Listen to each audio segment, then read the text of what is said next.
Okay. Now, last time we took a look at a program like this.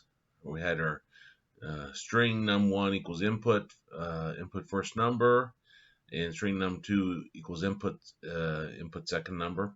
Remember, the input would display this message, and then return the value into this item. We'll talk more about that here in a second. And it would be what's called a string. String is any sequence of letters, numbers, and so forth. Then this did the same thing. To convert them to an integer, a number that we can then add, we had to do this casting with int and then parentheses around it. This would take the string, wherever they input, and it would attempt to convert it to an integer. And then after that, add them together. And this one was demonstrating what happens when you try to do a plus on two variables that are strings. And then I printed out the result. Well, today we're going to be going into chapter 2 and I think chapter 3. Chapter 2 is kind of a short chapter. Chapter 2 is about variables, expressions, and statements. Now, just in general, you don't have to declare them. You just start using them.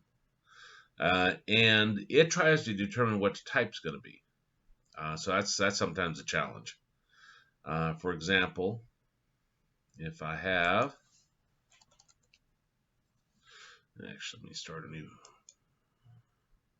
file.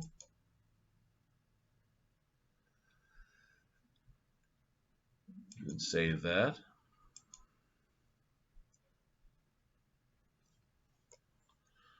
Chapter 2 Python.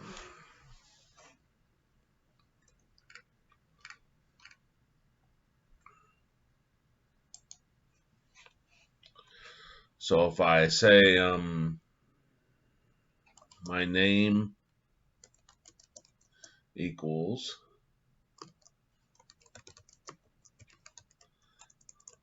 David Hayes, and I want to print my name.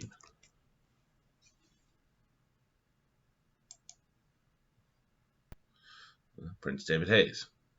Now, if I have my name 2 equals to David Hayes, and I'll print my name 2.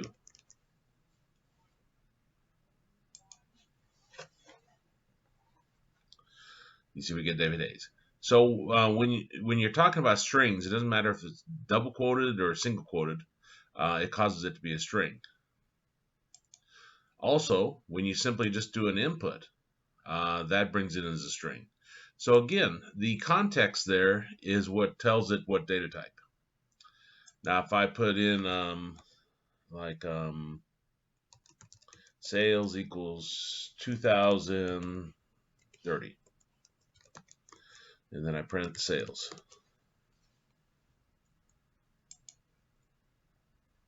See, it prints it. But this is it's a number with a decimal. It's called in various languages double float or double or float. Floating point value basically means you got a number with decimals. And the other one we take a look at this point in time is, let's see, age is equal to 55. This would be defining an integer. Integer is a number with no decimals. You might say, well, why don't we just make everything of this type, not worry about integers? The idea is to use as little computer memory as possible. Even though RAM is pretty plentiful, maybe you might be programming, not necessarily in Python, but maybe you might be programming for a device that does not have much memory. So you got to be careful about your variables and how many you use and their size and so forth. When you got 16 gigabyte of RAM in your Windows computer, there's not really an issue there. Now these are assignment statements. That's where you're assigning a value to a variable. And that's section 2.1 in the book.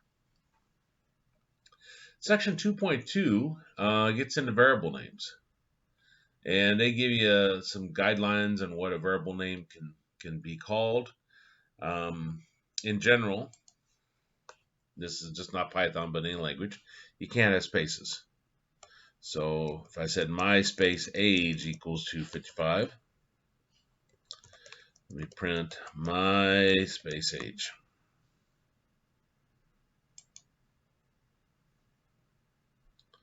See how it gives me invalid syntax over here?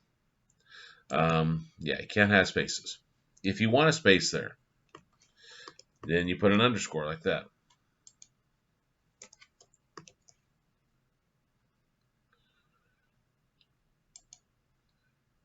And then it looks like a space.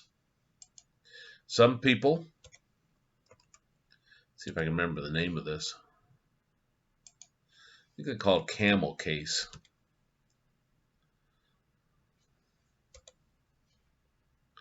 And camel case is it starts lowercase, and then when you got a different word, you start it with an uppercase letter. So my age last year. So anyway, there's nothing that says you have to do that, but some people like that camel case for their variable names. When I worked at Coke Industries, they required you to start your variables with certain codes, and those codes help somebody coming along after you debug the program. Now the book gives you a list of keywords that you can't use, like you can't use none. So if I said, let me clean some of this up, none equals 3, and then print none.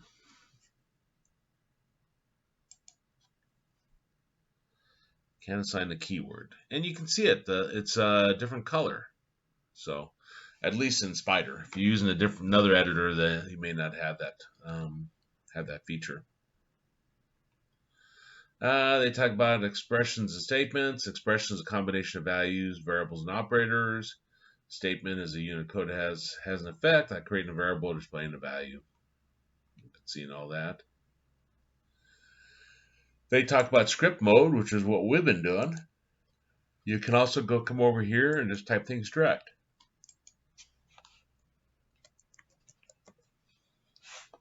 If you want to know what 3 plus 5 is equal to, you just put it in there and it tells you. So it's like a built-in calculator.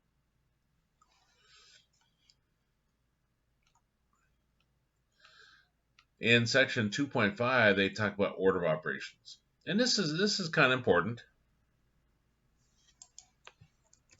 that you actually understand how this goes.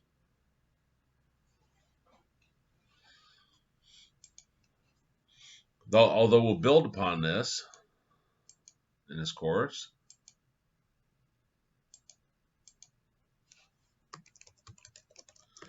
Order of operations. Actually, please excuse my dear Aunt Sally.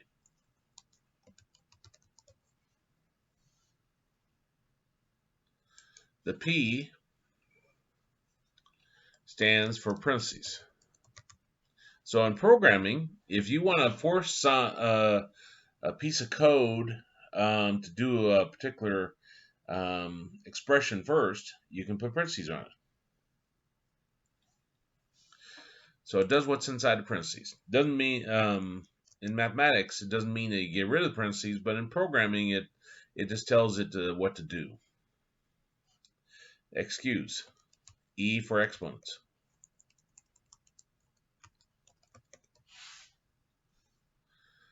M and D is multiply or divide, as you encounter either one from left or right.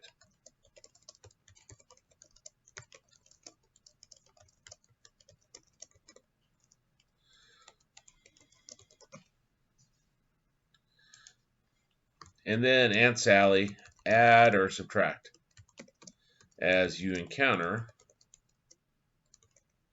either one from left to right. Now there's more to the order of operations than what I got here.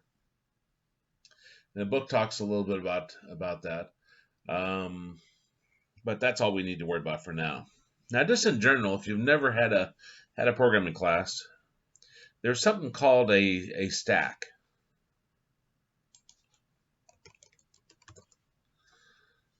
It's important to understand the concept of a stack, even though you won't actually do anything with it for the most part. I don't know if I make that bigger.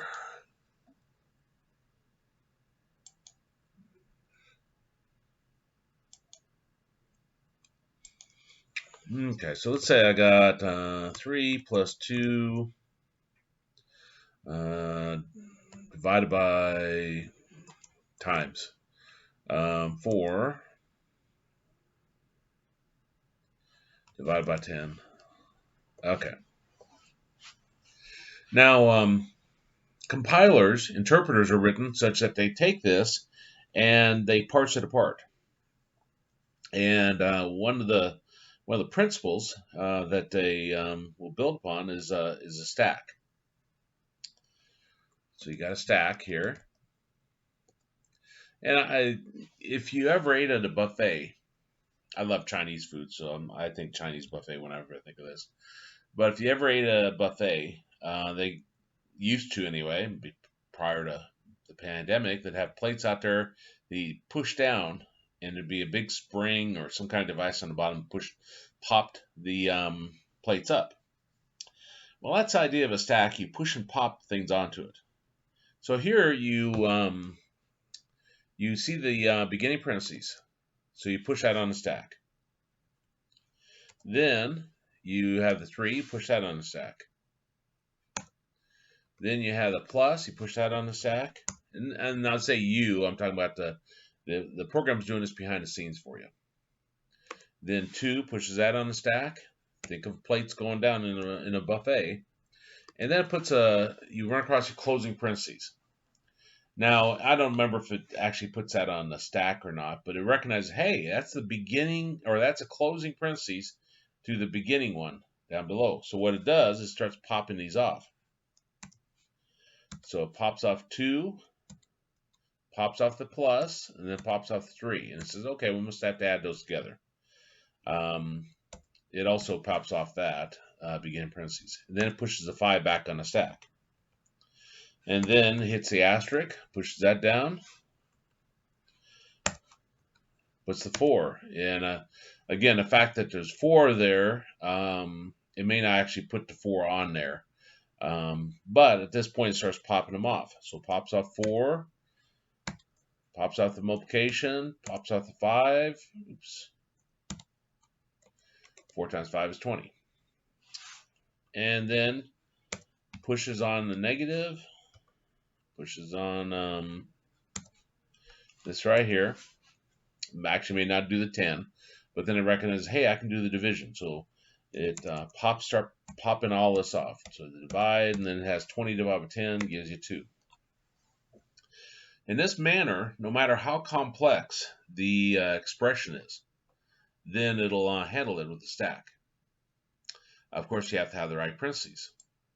I had somebody email me, and let me go to my other computer here, and it was an excellent question that you sent me. You can always send me your code, and I'll take a look at it, and that's what this person did. They said, could you please check my project? And the individual pasted the formula and pasted his code. And usually, at least here at the beginning, these easier projects, I can just look at them pretty well, see if you have an issue. So in his case, he was programming I'll say b squared over 2g. Now how he put that in is this was height. He did velocity times velocity divided by 2 times g. And we may do this just so we can see the usage of parentheses.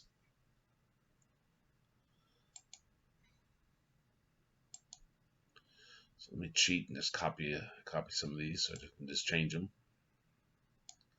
Talk about lazy.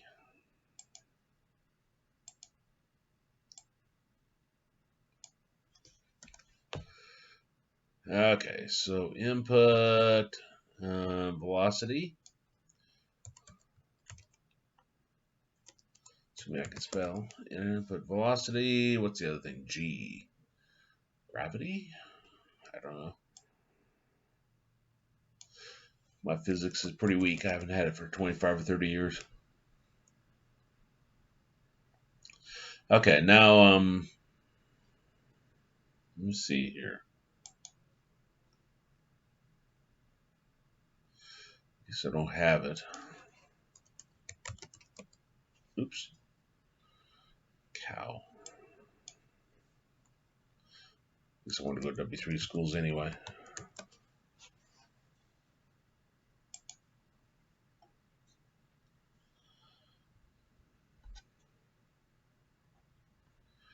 What in the world was that? Helps if I actually read W3 schools. I mean, it's the first one being W3 schools, but it's not. There it is.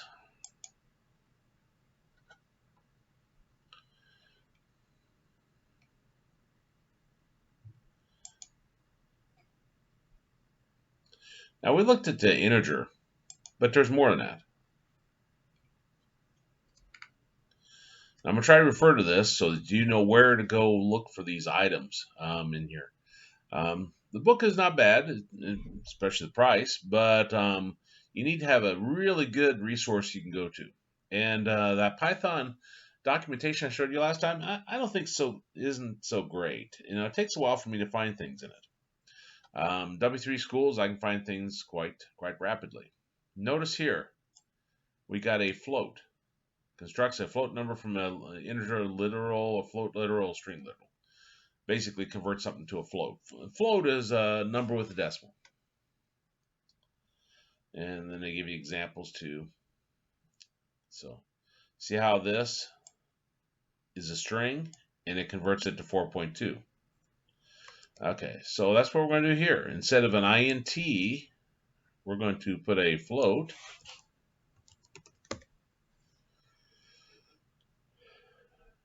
And I guess I won't call it num1. I'll call it v for, or let me actually type out velocity. Good programming practice is you don't use single letters. Physics formulas might be the exception.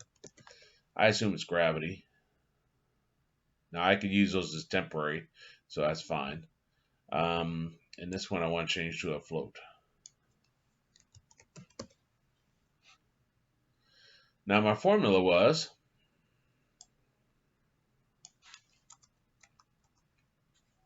height is equal to velocity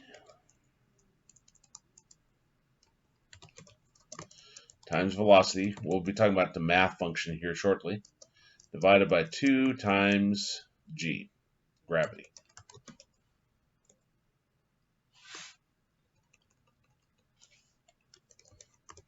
And then we'll print the height.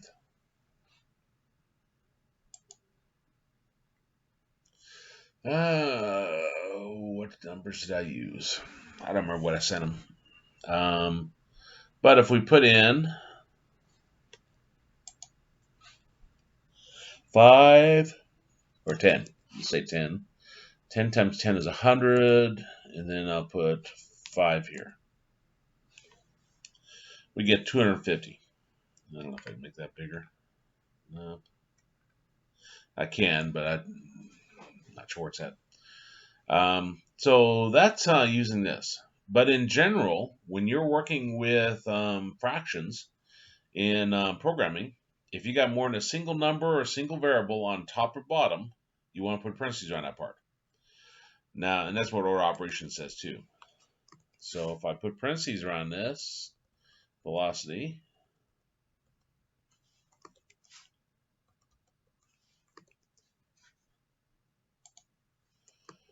and I'll do 10 and 5.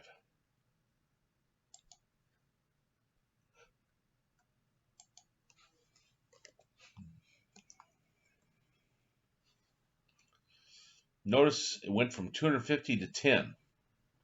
Now, if you know order of operations, you know you don't need it around the top.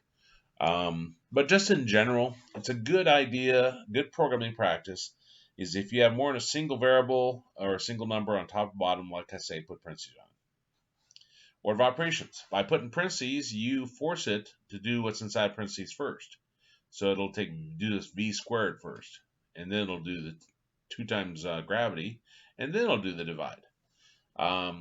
So you're not required to be a math expert to be a programmer. If you're not sure about your calculation, you got something that involves more than 2 items, whether that be variables or a combination of variables and numbers, then use parentheses. You know, it won't slow it down to the point where anybody would even notice it.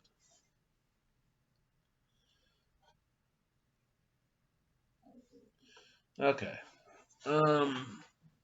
With strings, you can't really do kind of calculations on this. You can't do the multiplication, can't do the divide. The only thing you can do with strings is to let me show this.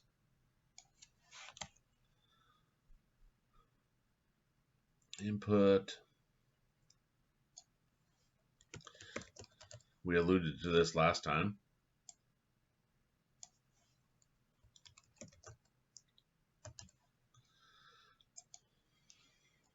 I don't need to convert them, although there is a cast operation for string. Construct a string from a wide variety of data types, including strings. I'm not sure why you would convert a string to a string. But if you have an integer or a float, then you can convert it to a string like that. And that may seem like, well, why would you want to do that? Well, we'll see that later on with actual code. But there are times when you would want to bring that in. But we don't need to cast these. These are strings, so we're fine. So I'll say full name is equal to string num1 plus space, and then string num2.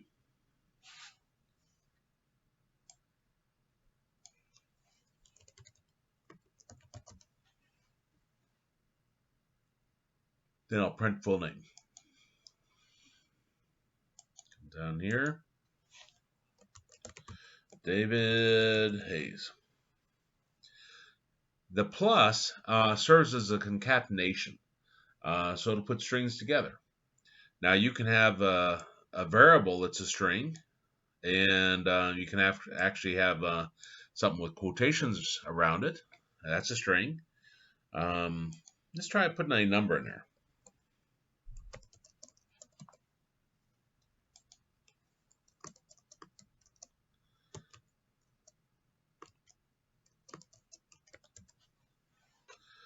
Okay, so let's see how it handles a mixture of that.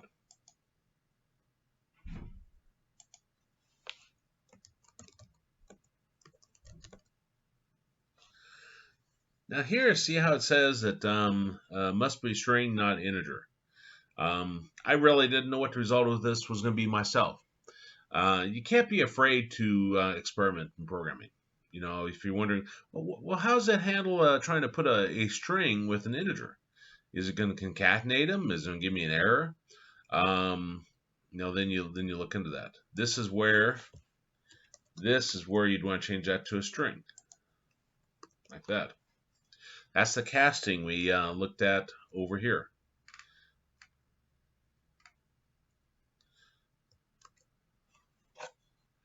So now if I run it, I shouldn't get an error.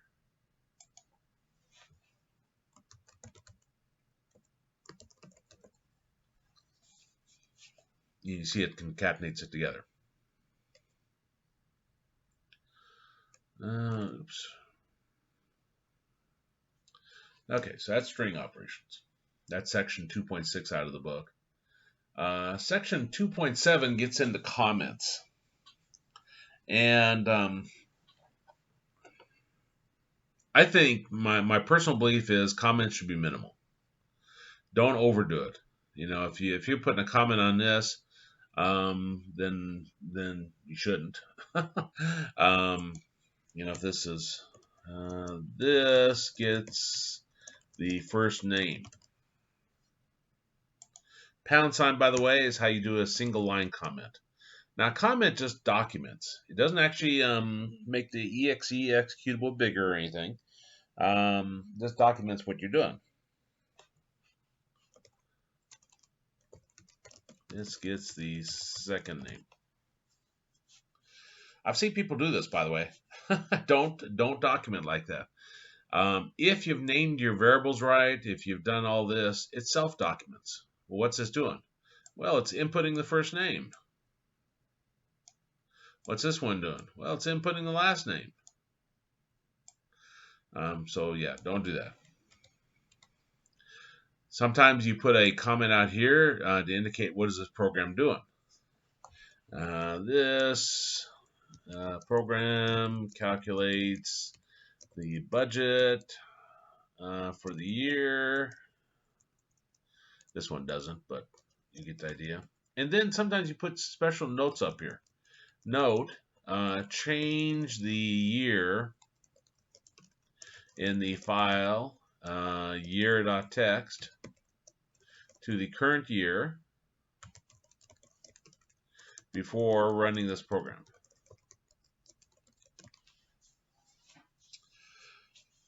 So maybe you got those directions. Whoever runs your program, you've told them to change the year in this file to the current year before running this program. They forget, and they call you up and say program's not working. And you thought, well, that's strange. I don't even remember what it does, but you say, okay, I'll look into it. And then you open up your program and you're looking at it, so I don't see anything wrong with it. But there was some actual instructions that they were supposed to do before they ran it, and so this would tell you that.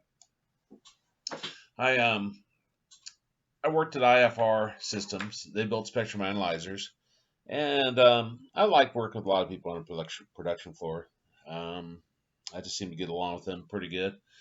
And there was one group though I did not enjoy working with. They're idiots, true idiots. I'm not sure if they're just screwing with me or what, but they had one task. They had to go and download. The Navy has a I think GPS information out there, and this was for the avionics side. And these people had to go out there to the site. I think it was maybe an FTP site. I mean, you could access it through a browser, and they had to just download the file. So they had to go there. They had to right-click on the file, save it to this folder, and then they could load it in. We couldn't automate it through programming because the name changed, and so we couldn't figure out any way. They had to look at some different items to figure out which one to use. When I say look at different items, I'm not talking about on the screen. At that point, they knew which one to download.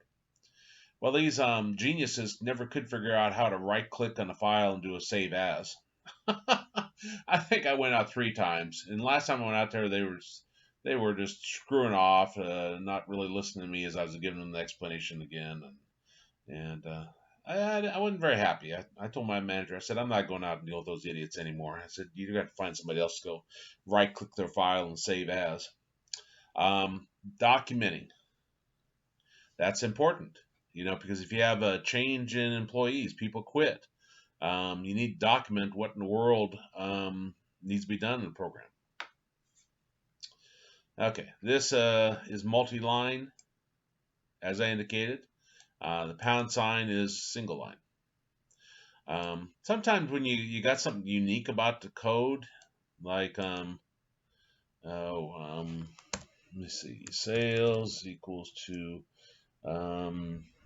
cost times 0.173.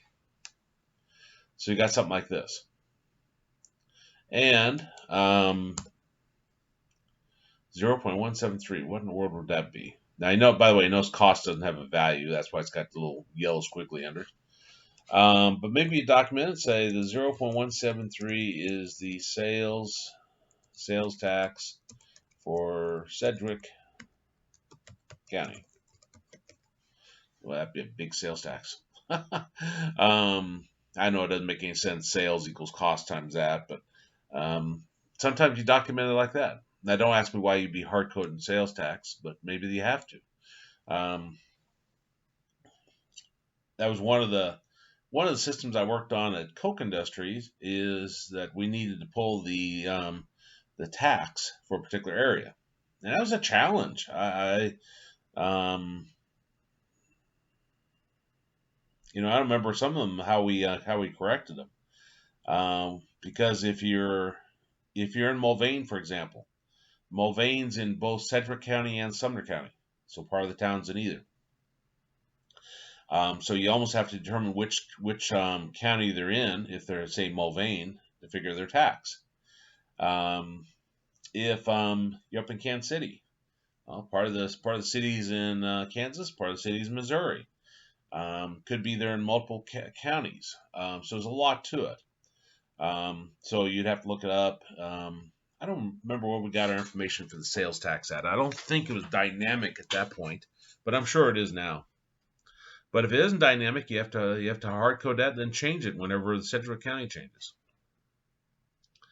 Okay, that's comments in the book. They talk about debugging. What's a syntax error, runtime error, semantic error? I'll let you read that. Okay.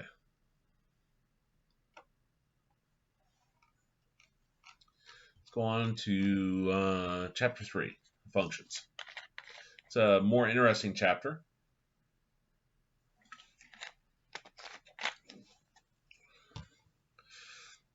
Now, again, we're not exactly following the syllabus. If we can cover extra information, there's a lot out there on Python. So just what's in this book, we can go as far as we can on it. Now we've already done function calls. That's what when you converted something to a number.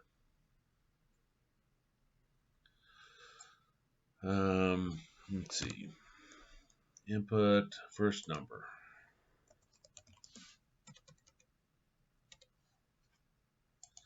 Then I said num1 is equal to int string num1.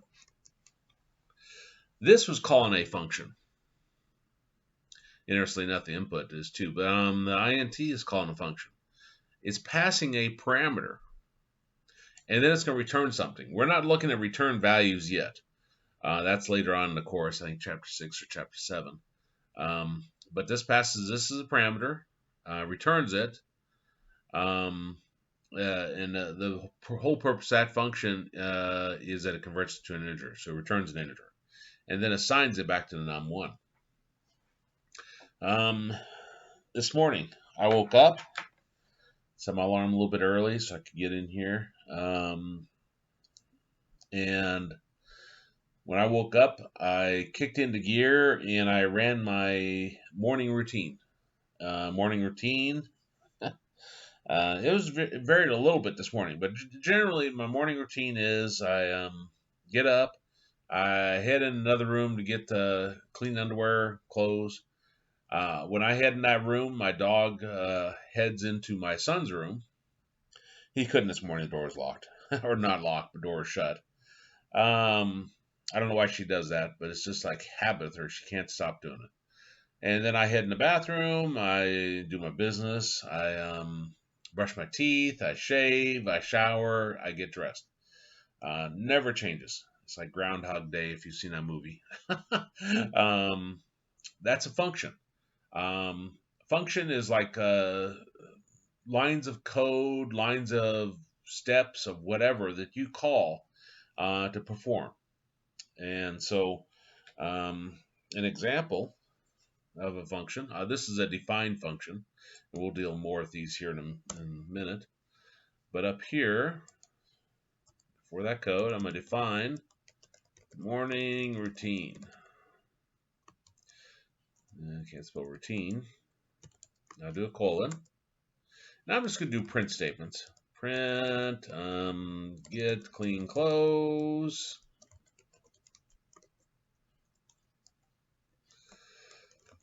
Print, let's see, do my business. print brush teeth, print shave, and print shower, print dress. Okay, there's other things I do in the morning, but we'll start with those. Now, the idea of one of the ideas of a function is for code reuse. So if I want to call morning routine,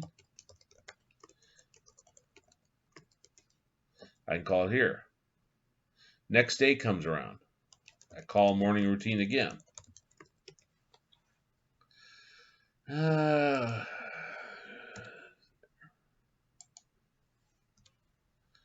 Assuming I spelled it right.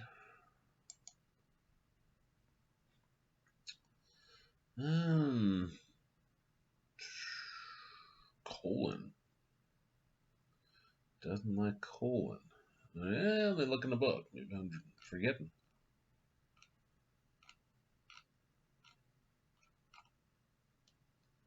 Oh, I forgot my parentheses. I'll wake up here. There we go. And down here, 3. Oh, I only had one number. Never mind. See how it said get clean closed and all that, and it says get clean closed again. So we could run this over and over without having to retype this lines of code.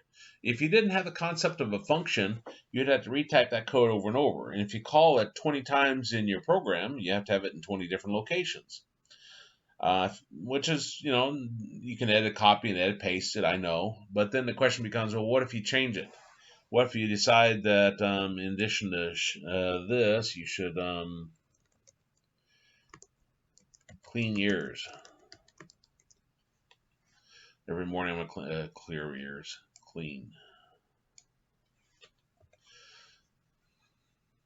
Then I have to make sure I change it in all 20 places. Well, what if I miss some of them?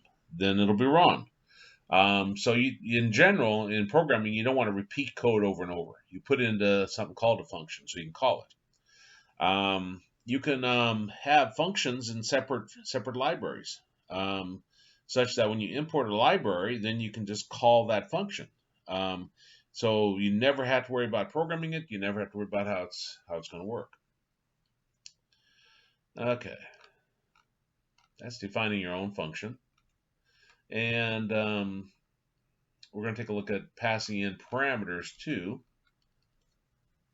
And like I say, returning values later on. Now, if we want to use math functions, we have to do an import math. The book talks about this. Python as a math module provides most of the familiar math functions. A module is a file that contains a collection of related functions. So by importing math, we're bringing in a bunch of code we can use. So now,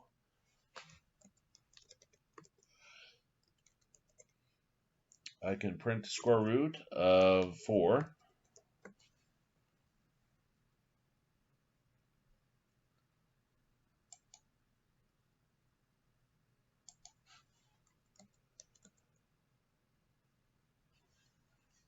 Oops. What did I do? Let's try it again. Didn't like square root for some reason. Do I have to do a math? I have to do a math. Never mind. There we go. Now let me run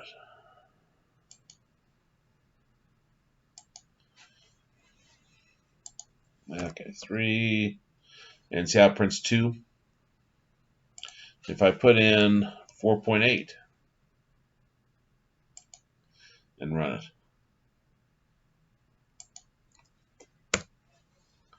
See how it gives me that decimal. I have no clue what it's doing there. I know what a square root is from mathematics, but I have no clue about the code behind that. I don't know if it's using a Babylonian method. I never have looked on how they program the square root. Now, some programming languages allow you to look at these libraries. They could bring it up and see, oh, that's how they calculate the square root. Personally, I don't care that much. I don't need to understand everything under the sun. And as a programmer, you shouldn't take the idea that you need to understand everything. It'll be so overwhelming you will get lost in the forest. Yeah, there's just so much there. Focus on just the particular topic that you're working on and how to program it. Now, I suspect that W3 Schools probably has some information on this, hopefully. Let's see.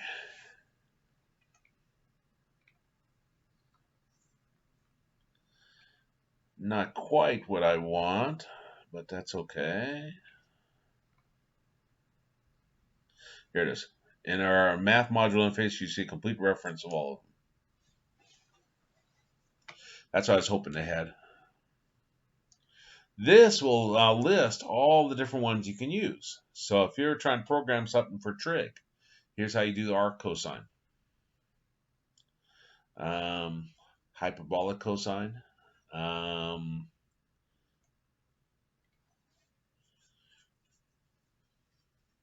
don't know what this is. This one, I'm guessing, is little e in mathematics, 2.7, bunch of decimal places. Pi is probably in here. It's probably math.pi if I had to guess. Maybe not. That's interesting. Mind you, it's more of a constant than it is. Oh, here. Okay. Nope, math.pi. Now, a nice part about using an editor like Spider is computer's going slow for some reason. Better reboot it before I use it for the next class. If I type math dot, notice it pops up with a list, and I can scroll through. So that's kind of a useful way too. If you don't remember,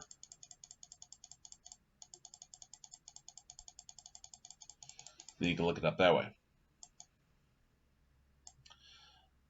As you do a dot, if you just start typing, see how there's no round function? We're going to talk about that later on. What other absolute value? I don't think there's an absolute value either.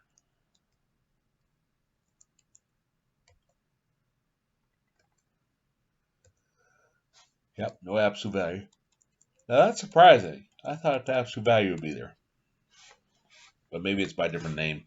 Sometimes they're like floating absolute value. You can come over here and search. Control F.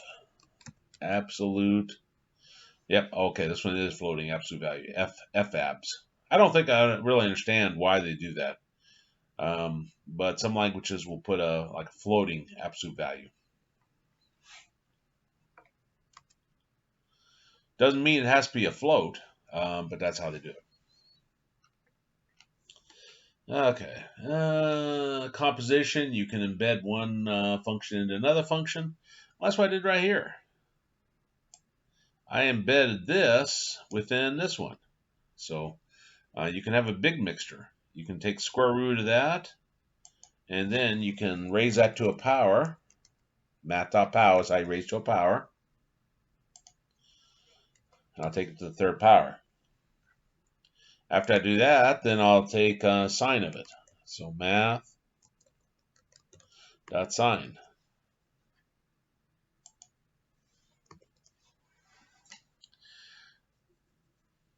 So you can have a composition of those where you embed one function into another function. We talked about adding new functions. That was section 3.4. And I talk about some different items here, parameters.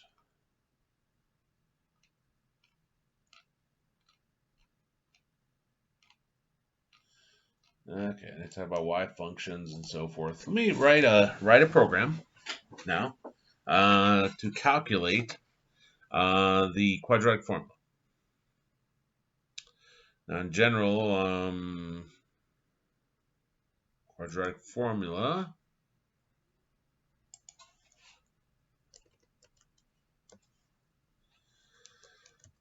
is negative b plus or minus square root of b squared minus 4ac minus 4ac over 2a.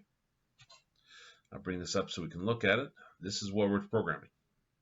So I'm going to pass a, b, and c into my function, and then I want it to print my results. Okay, so let's see how to pass in parameters. Definition, quadratic formula. I'll pass in a, b, c. So we just put the parameters we're passing in inside the parentheses with commas between them. Now, I said before that single letter variables are not necessarily good, but in this case, they make more sense for quadratic formula. So then, assuming they're numbers, I'm going to calculate x1 equals, and I got the top here. Remember I said a little bit ago, I said if you have more than a single number, single variable on top or bottom, you're going to put parentheses on it. So in this case, we're going to put parentheses on top, parentheses on the bottom. Now, if I did a negative b, I think it would give me an error. Usually you put negative 1 times b. It doesn't allow you to put a negative before b, but there are languages that do.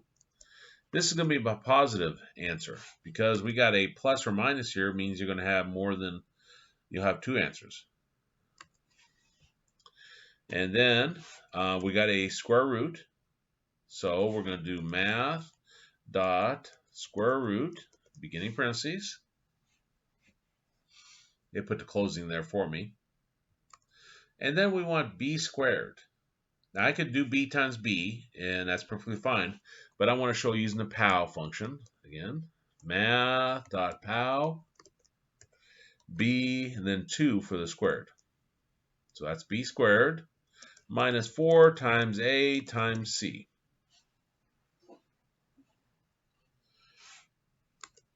And that should be all the top. Then on the bottom we got divide by 2a.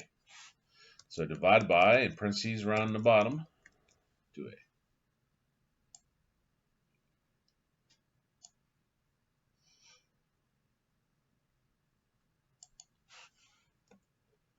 I want to put come up with my second answer. So I'm going to have negative 1 times b minus. Now notice I did not have a space before the math here. You don't have to. A lot of that's cosmetic. Make it look pleasing to the eye and easy to understand later on. Math.pow. This is exactly the same, so I'm not going over it.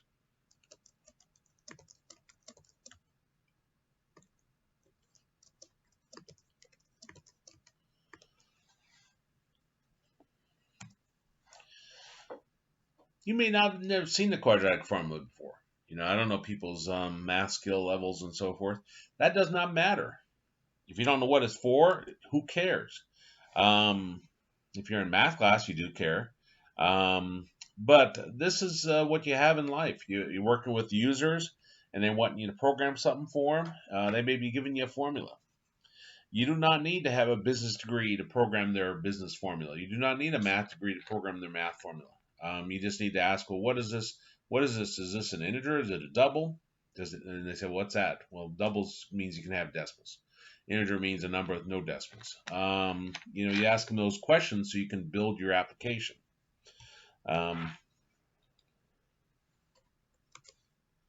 Okay, so now I want to print the results. So print x1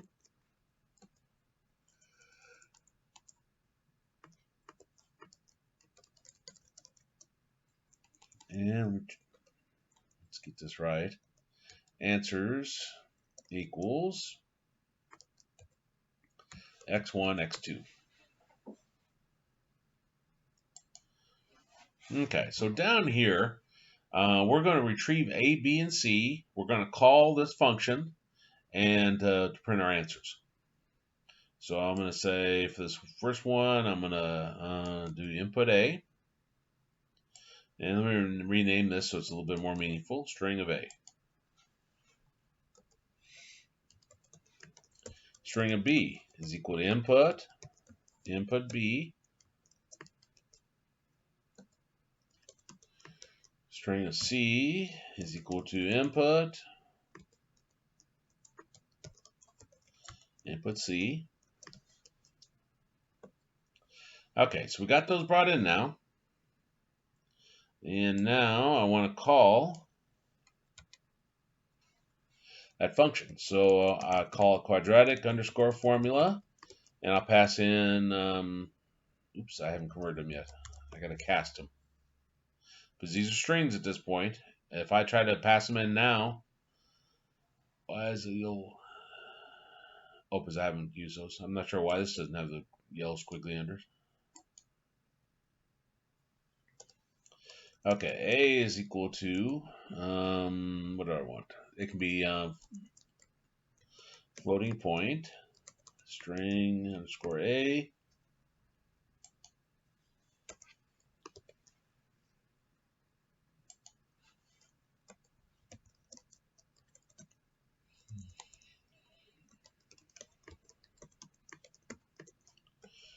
C equals float, string underscore C. There we go.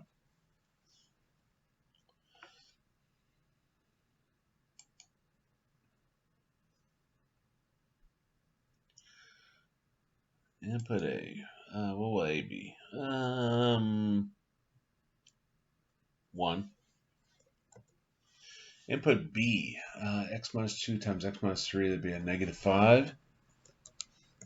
And 6. And it returns us our answer. That factoids is x minus 2 times x minus 3. So it should return 3 and 2, which it does. You do not have to use just integers, nice integers here. If I put anything in, sort of, 1, 4, and 7. Okay, let's try something else.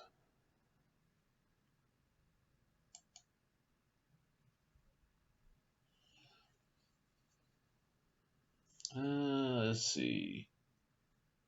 1, 25, and 2. There we go. And we get our 2 answers. Now, if you're wondering why that 1 blew up, it's because I didn't think of my numbers.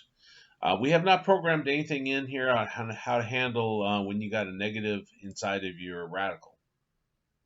Because remember, you can't have a square root of a negative number. And there are some values you can put in for A, B, and C that would cause it to be negative.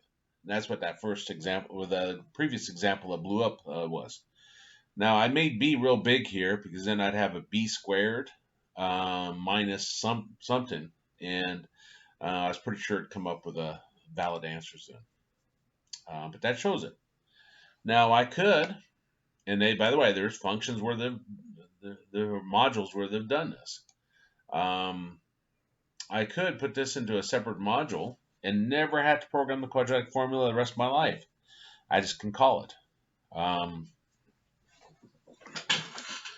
You'd be surprised the modules that are out there. I keep saying functions. The functions are inside the module. A math module, math Python module. Download.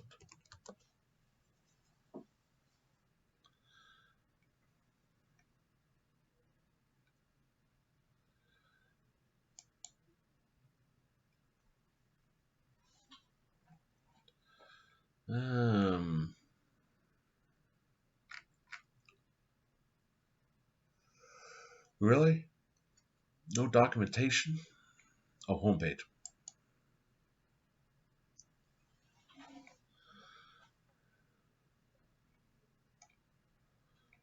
Nothing there.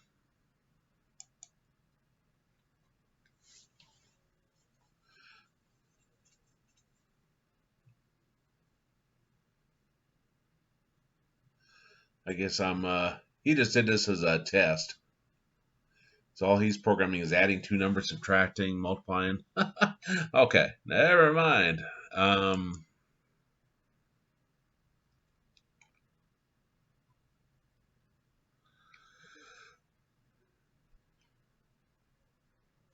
There's 10 best math libraries for Python.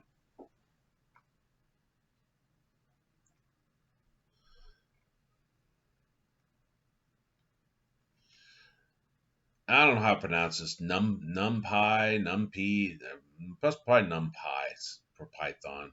SciPy. These are the two big ones you hear about. These other ones, Pandas. I'm saying that right. I've used that before. But for the most part, these do a lot of different items. If I look at NumPy, and we'll look at how to bring these in. Excuse me. This talks about all the different things you can do. So numeric computing tools.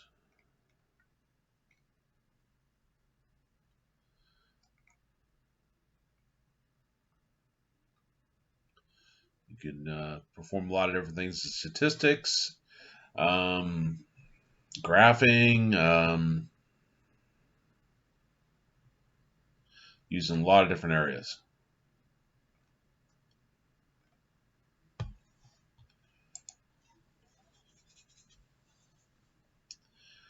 Um,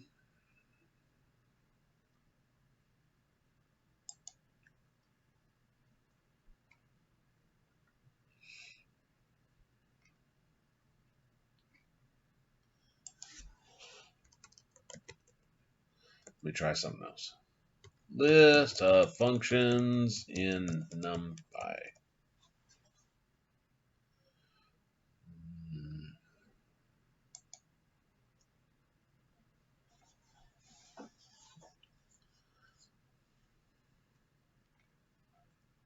Trig isn't too exciting because you have that in other ones.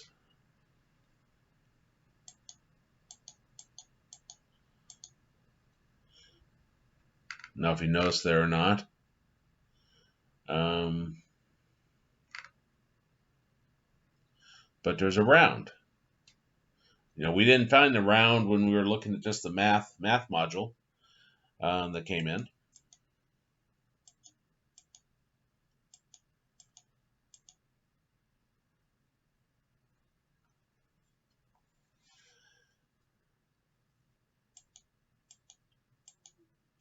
This may not be the one I'm thinking of.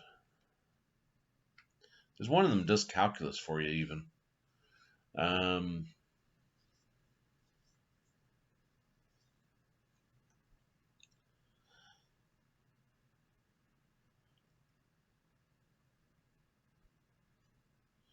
That's probably the SciPy. But anyway, just the idea that these are all programmed in. So when we bring in that library, and these might actually, I think you just import it. See if that's true statement. I think it might already be loaded with this.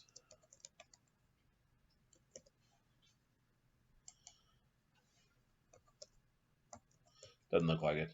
It's got a little. Oh, there it is. I wish there was a way to make this bigger. Probably isn't. I just don't know it. What you're going to find is you're going to have a lot bigger selection of items you can choose from. So again, just showing you a useful function. Well, we'll stop there. I'm going to put an assignment out dealing with functions, and within the functions you'll have to use casting like you've seen, and you'll have to use your order of operations and so forth. Probably have you program something pretty basic math wise, and give you the formula. So if you stink at math, that's fantastic. You don't need to know mathematics to complete the project. Questions on anything?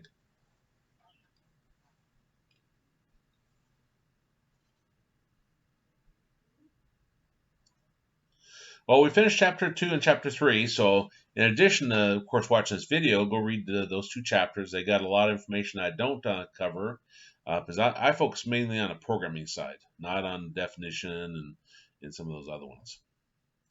But we'll go ahead and stop there. Stop the recording.